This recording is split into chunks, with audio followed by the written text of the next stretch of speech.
જય ગિરનારી વિદ્યાર્થી મિત્રો, પાયથોનની અંદર આગળનો હવે આપણો ટોપિક છે અસેર્શન, જેને અસેર્ટ સ્ટેટમેન્ટ પણ કહેવામાં આવે છે. સૌથી પહેલાં આપણે ડિટેલમાં જોતાં પહેલાં તમને કહી દઉં કે અસેર્ટ સ્ટેટમેન્ટ એટલે એ સિમિલર છે ને આપણા ઇફ એલ્સ જેવું છે.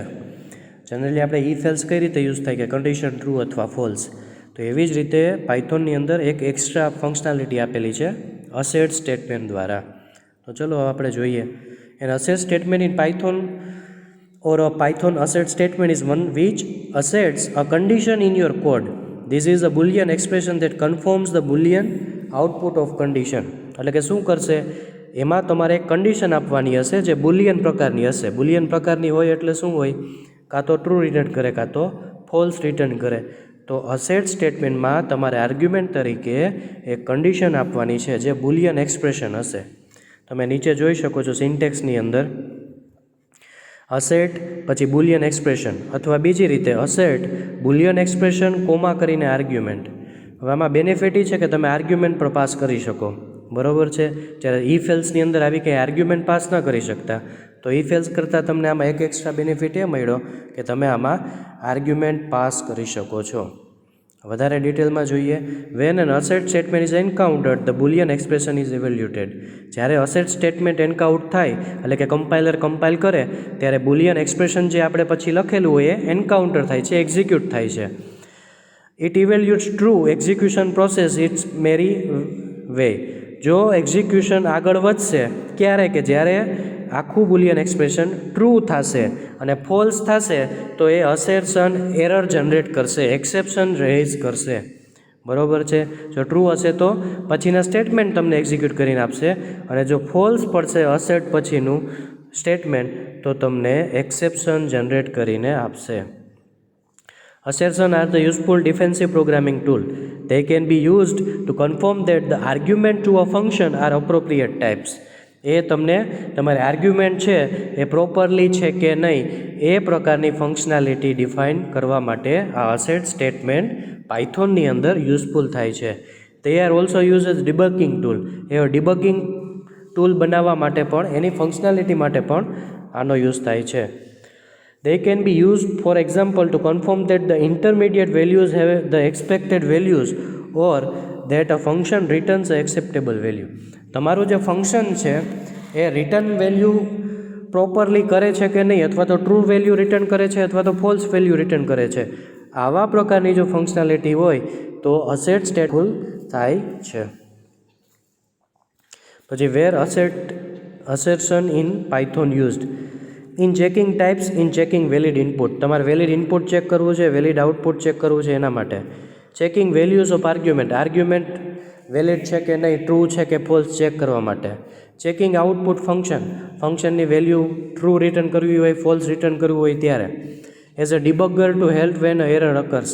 જ્યારે કોઈ નવા પ્રકારની એરર જનરેટ થતી હોય ત્યારે ડિબગર તરીકે તમે અસેટ સ્ટેટમેન્ટનો યુઝ કરી શકો. In testing code, testing code કરવા માટે. Detecting abuse of an interface by the another programmer. બરાબર છે કે કોઈ બીજા પ્રોગ્રામર દ્વારા ઇન્ટરફિયર કરવામાં આવેલું હોય તો એ પ્રકારનું વેલ્યુ રોંગ ઇનપુટ કરતા હોય તો ત્યારે પણ તમે અસેર્શનનો યુઝ કરી શકો છો. હવે એનું એક્ઝામ્પલ જોઈએ.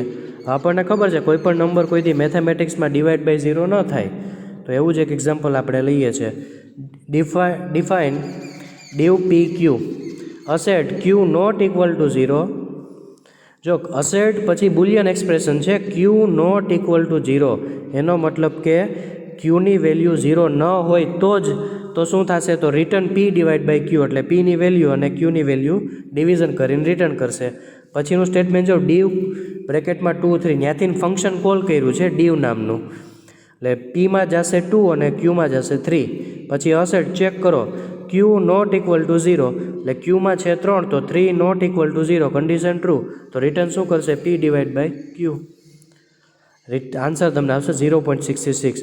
સેકન્ડ એક્ઝામ્પલ 2 અને 3 છે, 2 અને 0.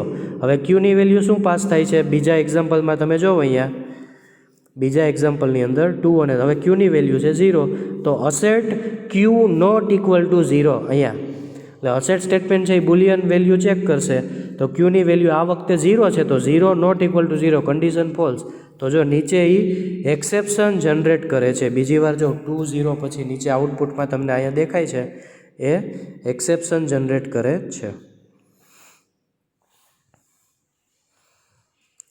આવી રીતે તમે અસેટ સ્ટેટમેન્ટનો યુઝ કરી શકો છો.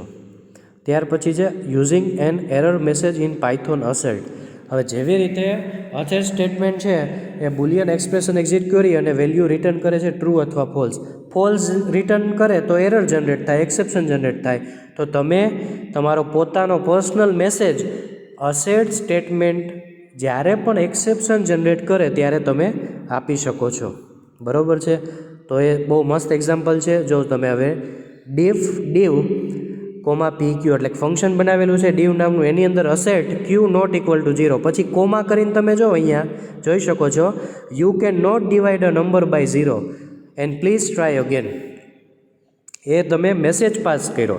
આ વસ્તુ ઇફ એલ્સથી કરતા હોય તો પોસિબલ નથી, પણ આમાં તમે લખી શકો assert Q not equal to 0 comma divide number by 0 એટલે તમે ત્યાં ને ત્યાં તમે એક પ્રોપર મેસેજ આપી શકો અસેટ સ્ટેટમેન્ટની સાથે જ.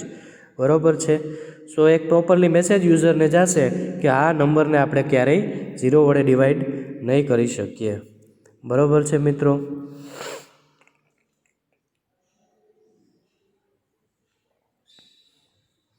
જો નીચે તમને સેકન્ડમાં પેલી એક બીજી એરરમાં તમે જો ડીવમાં અહીંયા સેકન્ડ જે એક્સેપ્શન જનરેટ થઈ છે એમાં એ લખેલું આવે છે you can not divide by number 0 please try again assertion error. એટલે અસેર્શન એરર જે અહીંયા છે ત્યાં તમારો મેસેજ પ્રિન્ટ થઈને આવે છે, દેખાય છે. So this is very extra functionality provided in assertion. હવે થર્ડ ત્યાર પછી આવે છે હેન્ડલિંગ અસેર્શન ઇન પાયથોન. એટલે પાયથોનની અંદર અસેર્શન એરર તમે જાતે હેન્ડલ કરી શકો. ઓલો તો ખાલી આપણે મેસેજ પાસ કરાવીએ છીએ. હવે આપણે એક્સેપ્શન જે જનરેટ થાય છે અસેટ સ્ટેટમેન્ટમાં ફોલ્સ થાય છે તો એને તમે હેન્ડલ પણ કરી શકો. હવે એનું જોઈએ આપણે. Let's put this function in a try block. જેવી રીતે તમે આગળ જોયું એક્સેપ્શન હેન્ડલિંગ, એવી જ રીતે આમાં પણ તમે એક્સેપ્શન હેન્ડલિંગ કરી શકો. ડિફાઇન ડીવ પી ક્યુ એટલે કે એક ફંક્શન બનાવે છે ડીવ, પછી છે ટ્રાય સ્ટેટમેન્ટ. ટ્રાયની અંદર લખેલું છે assert Q not equal to 0 comma એનો મેસેજ પ્રિન્ટ કરે છે you can not divide a number by 0. હવે ટ્રાય પછી જો અહીંયા એક્સેપ્ટ છે try had exception handling already આપણે જોઈ ગયા છે. Except print so you try to divide by 0 please try again.